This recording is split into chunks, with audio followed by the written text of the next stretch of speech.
Welcome back. I hope your second week was filled with fun and exciting adventures during VBS.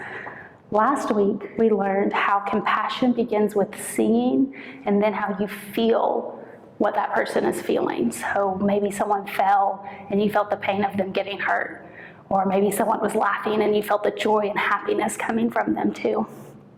This week, we learned that compassion also means being brave. And being brave sometimes means that we don't know what will happen when we show up, but we still have to show up and be brave. When we see people are sad and happy, or lonely or scared, we can feel it with them, and that's our empathy. That's the first step to compassion.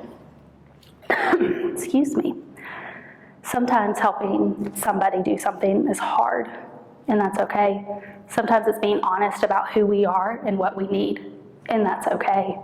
Sometimes it's showing up and just loving the person in front of you, and that's okay.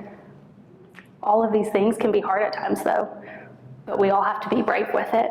And we can trust that God gives us the courage to be brave with our compassion, just like God gave the courage to the man's friends who brought him to Jesus to be healed.